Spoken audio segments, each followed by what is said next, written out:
라는 제목으로 함께 말씀을 나누겠습니다. 느헤미야는 주님의 뜻을 이룬 사람이었습니다. 그의 사명은 무너진 예루살렘 성벽을 재건하는 일이었습니다. 이것이 느헤미야를 향한 주님의 뜻이었습니다. 느헤미야는 어떻게 주님의 뜻을 잘 감당하였습니까? 오늘 말씀을 통해서 우리가 살펴보고 배우기를 원합니다. 첫 번째로 두려움을 이겨내야 합니다. 산발락과 도비아와 아라비아 사람 게셈이 느헤미야를 두렵게 하려고 했습니다. 느헤미야 4장부터 원수들의 협박과 위협이 시작되는 것을 우리가 볼 수 있습니다. 하나님의 일을 하려 할 때 원수 마귀는 가만히 있지 않습니다. 두려움을 줍니다. 심지어 죽이겠다고 협박까지 합니다. 느헤미야 우리 4장 7절에서 8절 말씀 우리 같이 읽게. 4장 7절에서 8절 말씀 제가 읽겠습니다. 산발락과 도비아와 아라비아 사람들과 암몬 사람들과 아스도 사람들이 예루살렘 성이 중수되어 그 허물어진 틈이 메꾸어져 간다함을 듣고 심히 분노하여 다 함께 꾀하기를 예루살렘으로 가서 치고 그곳을 요란하게 하자 하기로. 느헤미야를 치자, 그곳을 요란하게 하자. 하나님이 일을 하니까 원수들이 시비를 거는 것입니다. 오늘도 마찬가지입니다. 우리가 주님의 일을 하려 할 때, 주님의 사명 감당하려 할 때 원수들의 공격이 있습니다. 핍박과 회유가 있고 때로는 조롱과 시비가 있습니다. 심지어 같은 유대인 동족들마저도 여러분 나중에 말씀 보면 아시겠지만 느헤미야를 말렸습니다. 위험하다, 그만하자, 잠시 와서 피해라. 그러나 그런 말에도 느헤미야는 반응하지 않고 꿋꿋하게 두려움을 이겨나가는 모습을 볼 수 있고 오히려 더 담대하게 나아가는 것을 볼 수 있습니다. 느헤미야 4장 13절에서 14절 말씀 같이 읽겠습니다. 내가 성벽 뒤에 낮고 넓은 곳에 백성이 그들의 종족을 따라 칼과 창과 활을 가지고 서 있게 하고 내가 돌아본 후에 일어나서 귀족들과 민장들과 남은 백성에게 말하기를 너희는 그들을 두려워하지 말고 지극히 크시고 두려우신 주를 기억하고 너희 형제와 자녀와 아내와 집을 위하여 싸우라 하였느니라. 아멘. 두려움이 막 밀려왔습니다. 느헤미야의 사람들에게 두려움이 밀려왔습니다. 그러나 사람을 두려워하지 말고 하나님을 기억하고 너희 형제와 너희 자녀와 아내와 집을 위하여서 싸우라고 강하게 일꾼들과 사역자들을 느헤미야가 권면하고 있습니다. 여러분의 형제와 자녀와 아내와 집을 위하여 싸우십시오. 그렇게 권면하고 있는 것입니다. 우리들도 마찬가지입니다. 많은 두려움이 우리에게 있고 또 많은 걱정들이 있지만 그때 우리는 느헤미야의 태도를 기억해야 됩니다. 도망가지 아니하고 오히려 리더들을 세워서 칼과 창과 활을 가지고 지켜 서게 하고 그리고 너희 집을 위하여서 싸우라고 그렇게 이야기하는 느헤미야의 말을 우리는 기억해야 됩니다. 우리 대응에 있는 모든 우리 가족들도 여러분의 가정 안에서도 많은 또 회유와 유혹과 핍박과 두려움이 있다 할지라도 여러분의 형제를 위해서 그리고 여러분의 자녀를 위해서 여러분의 아내와 남편을 위해서 여러분의 집을 위하여서 우리는 싸워야 될 줄 믿습니다. 영적으로 맞서야 될 줄 믿습니다. 주님의 일을 하고 주님을 따르다 보면 어려움이 있지만 그러나 그 두려움에 굴복하여서 우리가 하나님의 일을 멈추게 된다면 그것이 바로 사단의 그 꼼수에 걸려 들어가는 것입니다. 사단의 목적에 부합하는 일인 것입니다. 두려움에 굴복해서 멈추는 것, 더 이상 전진하지 못하게 하는 것, 그것이 사단의 전략입니다. 그런 두려움에 굴하지 말고 더욱 주님의 사역을 우리는 진전시키고 더욱 주님의 사명에 우리의 것들을 헌신해야 될 줄 믿습니다. 이렇게 두려움을 극복해야 되는 것입니다. 그러나 여러분 인간적인 마음으로 우리가 두려움을 극복하는 것이 아닙니다. 태생적으로 기질적으로 겁이 없고 두려움이 없기 때문에 두려움을 극복하는 것이 아니라 우리는 영적인 방법으로 이겨나가야 됩니다. 그것이 바로 두 번째, 기도하는 것입니다. 우리는 기도로 이겨나가야 됩니다. 두려움을 느꼈을 때 느헤미야의 가장 처음 반응은 바로 기도였습니다. 느헤미야 4장 9절 보니까 우리가 우리 하나님께 기도하며 라고 합니다. 그리고 그들로 말미암아 파수꾼을 두어 주야로 방비하는데, 파수꾼을 두고 주야로 방비하는 것이 먼저가 아니라 먼저 기도하는 것이 먼저였습니다. 우리가 우리 하나님께 기도하며, 느헤미야는 기도로 두려움을 돌파했고 기도로 적의 계략을 간파하고 그리고 패하였습니다. 느헤미야의 사역은, 성벽 수축의 사역은 소위 몸으로 뛰는 노가다였습니다. 열심히 돌을 나르고 시멘트질을 하고 땀을 흘리는, 뻘뻘 흘리는 육체적인 그런 노동이 중한 사역이 바로 성벽 수축의 사역이었지만, 몸으로 일하기 전에 느헤미야는 기도로 일하였고요. 그리고 고비 때마다 그는 기도하였습니다. 느헤미야 5장 19절 말씀 같이 읽겠습니다. 네, 하나님이여, 내가 이 백성을 위하여 행한 모든 일을 기억하사 내게 은혜를 베푸시옵소서. 인간적인 열심과 최선이 있지만 느헤미야는 하나님의 은혜로 되는 것임을 알았기 때문에 그는 늘 기도했습니다.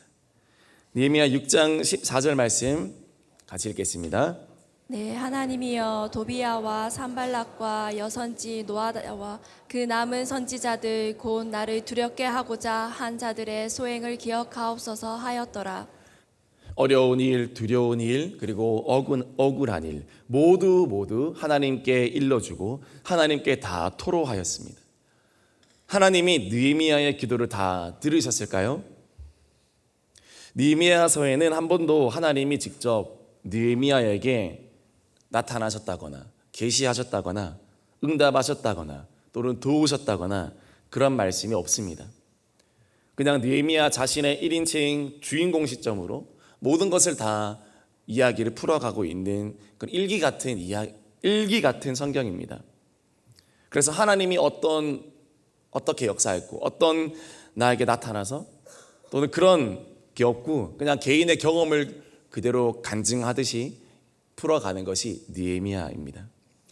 그러나 느헤미야의 시간 속에서 하나님은 느헤미야와 함께 하셨고 느헤미야의 기도를 외면하지 않으셨고 그를 모든 환난과 어려움에서 건지셨다는 것을 우리는 느헤미야서를 읽어 가다 보면 알 수 있습니다. 결국 그의 기도대로 다 이루어진 것을 알 수 있습니다. 그러므로 우리는 항상 기도해야 됩니다. 항상 기도해야 됩니다. 그러면 주님께서 우리에게 역사하시고 우리의 뒤를 봐주시는 것입니다. 특별히 느헤미야가 많이 한 기도는 바로 기억하옵소서라는 그런 기도입니다. 이 느헤미야서의 마지막 구절, 맨 마지막 13장 31절의 말씀도 느헤미야는 자신을 기억해달라는 구절로 끝이 나게 됩니다. 우리 같이 읽어보겠습니다. 또 정한 기한에 나무와 처음 익은 것을 드리게 하였사오니 내 하나님이여, 나를 기억하사 복을 주옵소서. 나를 기억하사 복을 주옵소서. 느헤미야는 사람의 인정보다 하나님의 인정을 구했고 사람의 복보다 하나님의 복을 더 구하였습니다. 그래서 많은 어려움 속에서도 그는 사명을 감당할 수 있었습니다. 사실 느헤미야의 성벽 수축은 사서 고생하는 일이었습니다. 느헤미야는 페르시아의 술 맡은 관원으로서 그는 이미 편안한 삶을 보장받았습니다. 그러나 그가 안락한 삶을 버리고 때로는 위험해 보이는 그 하나님의 사명에 뛰어든 이유는 사람들이 기억하는 인생이 아니라 하나님이 기억하시는 인생이 되고자 함이었습니다. 그것은 모세도 마찬가지였고 아브라함도 마찬가지였습니다. 그래서 느헤미야는요, 고위 관직에서 내려와서 손에 흙을 묻히고 그리고 칼을 차고 힘겹게 노동하는 그런 거친 삶을 선택한 것입니다. 만약 하나님을 믿지 않았더라면 느헤미야는 성벽 수축의 일은 하지 않았을 것입니다. 그러나 세상적으로 보면 어리석고 이해 못할 일이었지만 사명의 관점에서 볼 때는 느헤미야는 바른 선택을 한 것입니다. 저와 여러분도 이런 생존 지향적인 인생이 아니라 우리가 사명 지향적인 삶을 살게 되기를 주님의 이름으로 축복합니다. 그러면 하나님께 기억되는 위대한 인생으로 살아가게 된다는 것입니다. 비록 어렵고 힘든 그의 사명이었지만 그러나 주님께 기억되기 위해서 주님께 뛰어든 느헤미야를 기억하십시오. 그것이 바로 느헤미야의 삶이었습니다. 언제 이렇게 되었습니까? 늘 기도했을 때, 기도할 때 하나님의 사명을 발견하고 감당할 수 있었습니다. 오늘도 기도하면 하나님께서 우리에게 인생을 걸만한 사명을 허락하여 주실 줄 믿습니다. 이 사명으로 무장되는 저와 여러분들 되기를 주님의 이름으로 축복합니다. 마지막 세 번째로 주님의 뜻을 이루려면 우리는 집중해야 됩니다. 느헤미야는 한눈 팔지 않고 그는 집중했습니다. 느헤미야가 집중하니까 그의 동료들도 다 집중하였습니다. 그렇게 집중했기 때문에 성벽 중수를 무려 52일 만에 2달 채 되지 않아서 완수할 수 있었던 겁니다. 아무도 예상하지 못한 엄청난 속도였습니다. 그들은 어떻게 일하였길래 이런 역사를 이루었을까요? 우리 느헤미야 4장 6절 말씀 같이 읽겠습니다. 이에 우리가 성을 건축하여 전부가 연결되고 높이가 절반에 이르렀으니 이는 백성이 마음 들여 일을 하였음이니라. 백성이 어떻게 일했습니까? 마음을 들여서 일을 했다고 합니다. 전심으로 느헤미야와 그의 백성들이 일했다고 하는 것입니다. 그러니까 하나님이 축복해 주시고 하나님의 일이 순탄하게 진행되더라는 것입니다. 언제 그랬습니까? 우리 마음이 들어갔을 때. 우리도 주님이 맡겨주신 사명들을 마음 들여 감당하기를 원합니다. 원수 마귀는 항상 우리의 마음을 무너뜨리려고 합니다. 여러분, 성벽은 언제 무너집니까? 느헤미야가 쌓고 있는, 백성들이 쌓고 있는 그 성벽은 언제 무너질까요? 마음의 성벽이 무너지기 시작하면 느헤미야가 쌓고 있던 그 성벽들도 무너지게 될 것임을 원수는 알고 있는 것입니다. 원수들은 칼과 그리고 창과 그 무기들로 느헤미야의 성벽들을 먼저 회파하기 전에 영적인 공격과 영적인 조롱과 그런 마귀의 계략으로 느헤미야의 마음과 백성들의 마음의 성벽을 허물기를 원했던 것입니다. 마음이 무너지면 어떻게 됩니까? 일도 손에 잡히지 않고 하나님도 보이지 않게 됩니다. 그러면 이미 싸우기도 전에 패배하고 마는 것입니다. 그러므로 주님 앞에서 우리 마음을 굳건하게 하여서 주님께 우리의 마음을 드리며 마음을 들여서 주님의 사명을 감당할 때 원수 마귀는 떠나가게 될 줄 믿습니다. 마음을 잘 지켜야 될 줄 믿습니다.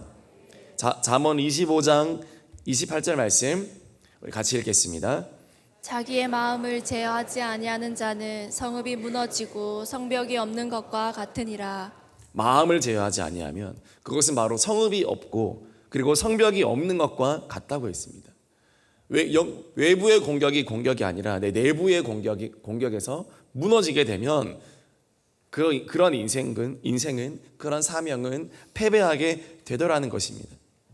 우리 마음을 주님께서 지켜주시기를 기도합니다. 여러분의 마음을 주님께서 지켜주시기를 기도합니다.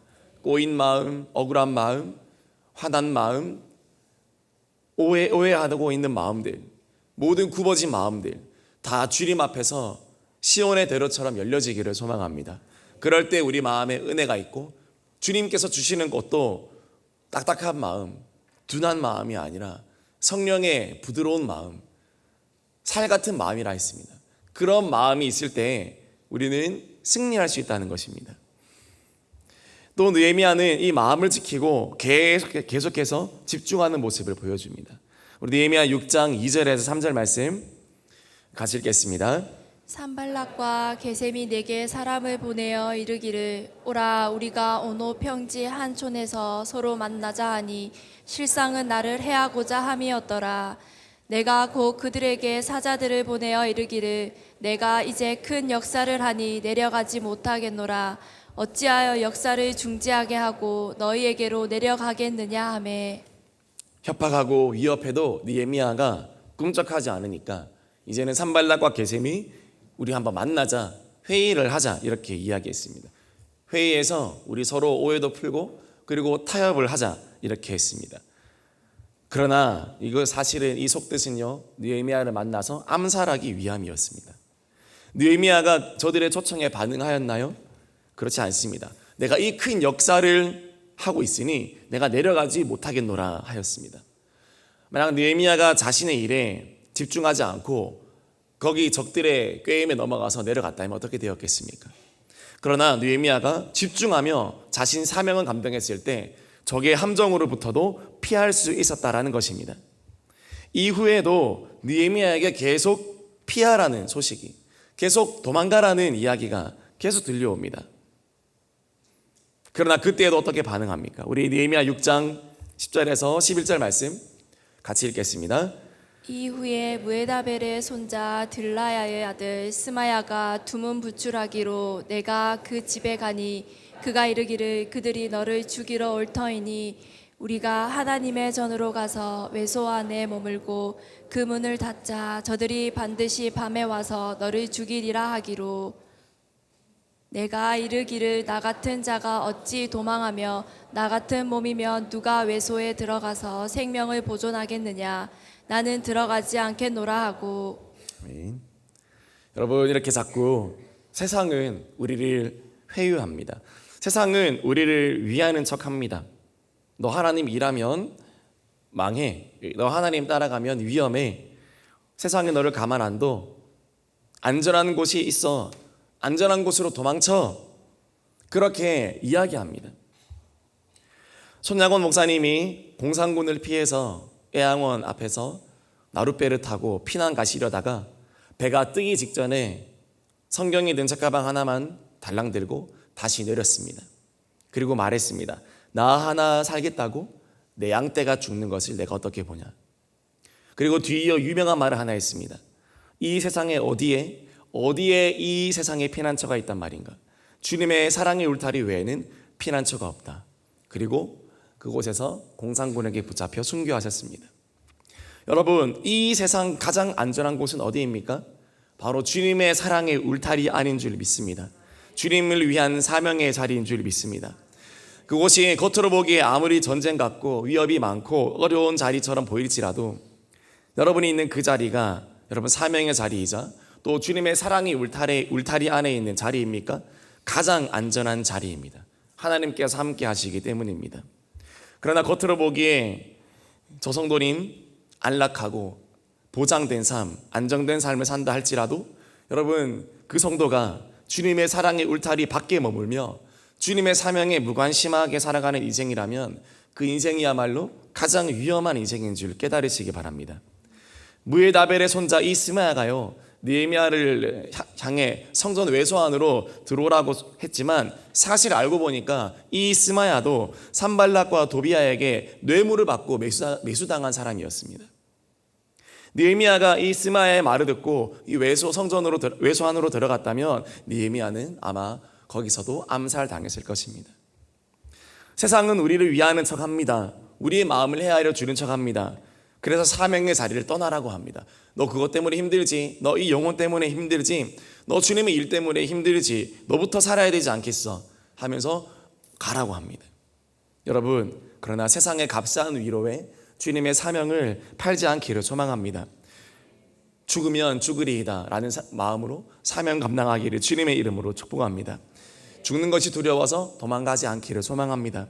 우리를 위하는 분은 하나님 한 분밖에 없는 줄 믿습니다. 주님 없이 죽기보다 주님과 함께 죽기를 선택하는 삶, 그것이 우리의 삶인 것입니다. 손양호 목사님이 또 이렇게 말했습니다. 기독교는 잘 살기 위한 종교가 아니라 잘 죽기 위한 종교다. 우리는 잘 살기 위해서 예수 믿는 것이 아니라 잘 죽기 위해서 예수를 믿는다라는 것입니다. 오늘 왜 한국교회가 힘듭니까? 잘 살려고 하기 때문에 힘듭니다. 그러나 잘 죽으려고 해보십시오. 내가 주님과 함께 어떻게 하면 잘 죽을 수 있을까? 내가 어떻게 하면 주님과 함께 끝을 잘 내가 마감할 수 있을까? 그러면 다 살아나는 것입니다. 느헤미야는 집중력을 잃지 않고 자신의 사명에 집중했습니다. 그 결과 그런 놀라운 역사를 여러분 이루어냈다라는 사실을 믿으시기를 바랍니다. 그럴 때 어떻게 됐습니까? 주님의 역사가 이루어지고 성벽이 중수되고 원수들이 떨었다라는 것입니다. 원수들을 떨게 만드는 방법, 원수들을 물리치는 방법은 내가 도망가고 또 내 인간의 머리를 굴려서 계획을 세우는 것이 아니라 어떤 이유 여하를 막론하고 주님의 사명을 완수하는 것입니다. 주님의 사명을 완수하면 그때 원수들이 떱니다. 덜덜 떱니다. 대흥교회가 해냈구나. 정말 저 성도들이 해냈구나. 저 사람이 해냈구나. 이 교회가 해냈구나 하면서 원수들이 벌벌 떨게 된다는 것입니다. 여러분, 어떠한 회유와 협박과 조롱과 위협이 있다 할지라도 주님의 사명 감당할 수 있는 저와 여러분들이 되기를 소망합니다. 그것이 바로 주님께서 우리에게 허락하신 유일한 일입니다. 말씀 마무리하겠습니다. 주님의 뜻을 이루려면 어떻게 해야 되겠습니까? 두려움을 이겨내야 됩니다. 온갖 두려움이 나를 짓눌려도 우리는 이겨내야 되고 기도해야 됩니다. 항상 무슨 일이든 우리의 첫 번째 반응은 기도여야 합니다. 세 번째로 집중해야 됩니다. 마음 들여 일해야 되고 한눈 팔지 말고 일할 때 주님의 뜻을 이룬다고 말씀하셨습니다. 오늘도 여러분 마음속에 있는 모든 것들 주님 앞에 다 느헤미야처럼 토로하십시오. 주여 나를 기억하옵소서. 주여 나에게 은혜를 베풀어 주시옵소서. 주님, 이 사람, 이 환경, 주님 이렇게 일어나는 일들 주님 다 아시죠? 주님 보고 계시죠? 주님 나를 기억하여 주옵소서. 내 손에 힘을 더하여 주옵소서. 느헤미야처럼 기도할 수 있는 저와 여러분들 되기를 주님의 이름으로 축복합니다. 함께 기도합시다. 하나님,